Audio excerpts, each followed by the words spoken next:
environment and avoid the bullying. So let's imagine you're a leader, you're a supervisor. You don't want your staff feeling like Charlie Brown. What do I do? What do I do? That's how he felt with Lucy, right? Lucy was a bit of a bully, remember? How productive is your staff? They're being bullied. They're not going to want to engage in a toxic environment. They're on Twitter. They're on Facebook. They're looking for another job. They are not trying to engage in an environment that does not support them. How engaged are they? Are they really interested in meeting deadlines? Or are they really interested in not being affected by the bullying? How long will they stay? Even in this economy, people will leave. They will find a way to leave, and when they leave, they will tell your organization or tell other people about your organization. It's not a nice place to work. It's very tense there. You all know that now when you're looking for jobs. You know who the good bosses are. You know what organizations to work for because you hear it from your friends. The same thing occurs to leaders in organizations that allow bullying. One thing we certainly would need to do, and we're doing a little bit of that this evening, is reflecting. A lot of times leaders are overwhelmed, overstressed, and forget their right mind. And that clinically that happens. There's a book by Finkelstein in 2009 that talks about why good people make bad decisions. So I don't know if any of you watched The Simpsons. One of those crazy episodes I saw was when Bart got to keep pushing the button on the electromagnetic thing and zap his family. Zzz, zzz. Every time zzz, you're getting zapped. Like every time your phone rings, you have an exam, you have to do, you've got to run here, you've got to do this, and you're overstimulated, and you're running. And when do you have a chance to say, ooh, I should have gotten the oil change? And then your car conks out. Or if you're running so much, you left your thumb drive in the computer lab. As leaders, you need to give yourself a chance to reflect and to relax, because even your brain becomes overstimulated. Even you, no matter what age you are, you need to relax and give yourself a chance to reflect on the decisions you want to make. You want to engage in introspection. You want to know yourself. The self you are now is going to be different 10 years ago and even different again 10 years from that. And as you're growing, and this is for anybody of any age, you want to keep looking inward to see what it is that you like. What will change? Will your health change? Will the economy change? Will your major change? Graduate school, children, what have you. All of these changes do require some introspection. And so leaders need to take a moment, like our friend here. We're going to relax and think about what kinds of decisions we need to make and be productive as we move forward. So let's go back to some of those qualities. Being transformational, meaning that you can be a change agent. You want to be data-driven. You know your stuff. You know the market trends. You know your clients. You know what it costs to put a wing on the hospital. You know what's going to cost if you have to lay off 40 nurses. You know what happens if the new legislation changes.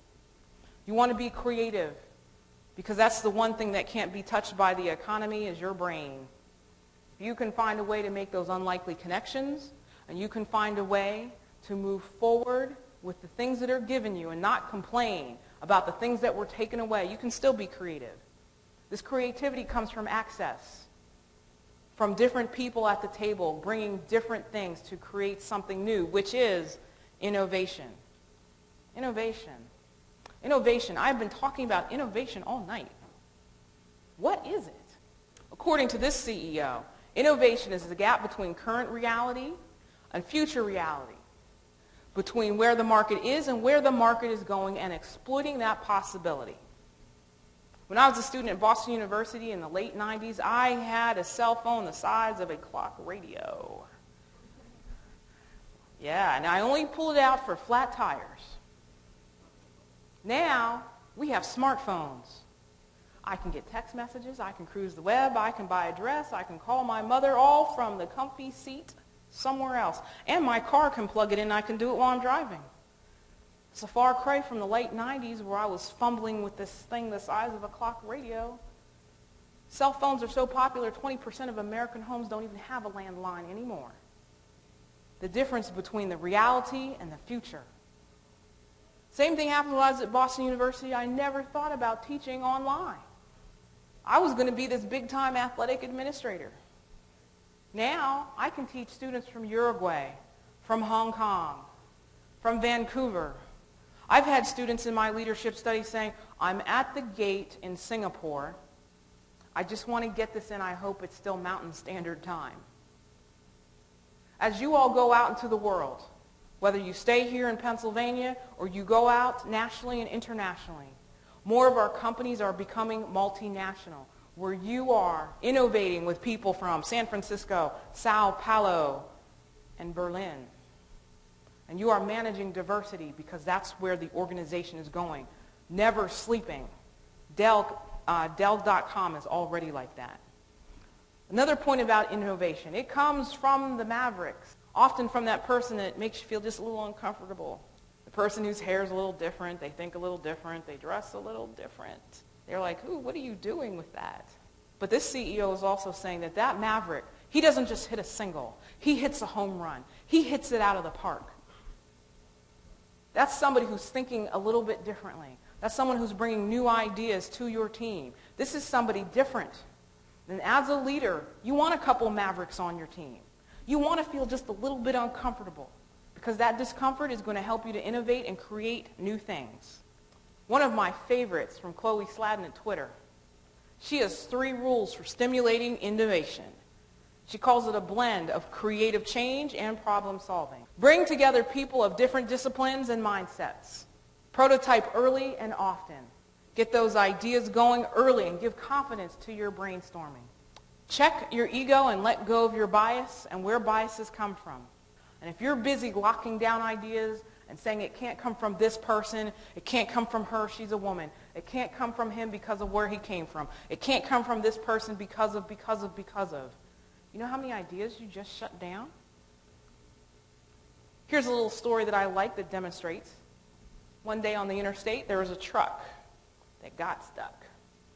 Got stuck in the underpass, like we haven't been stuck in this ourselves. For about 45 minutes, the state troopers are buzzing. It's closed traffic. Nobody can pass. Oh my God, what are we going to do? We can't get the truck out. People are getting out of their cars.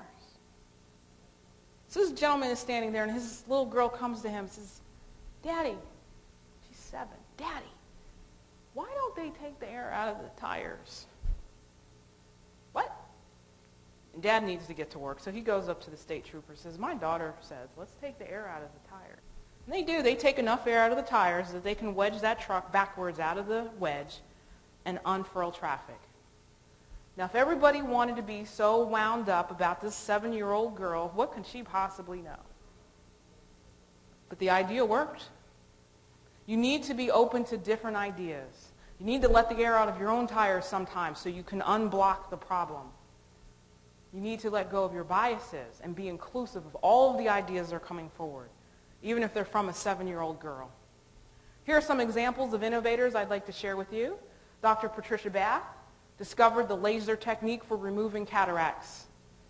Used to grind out the cataract, that cloudy bubble in your eye, and they used to get in there and grind the thing out.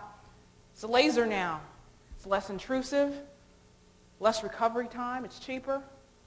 She made this discovery in the 80s.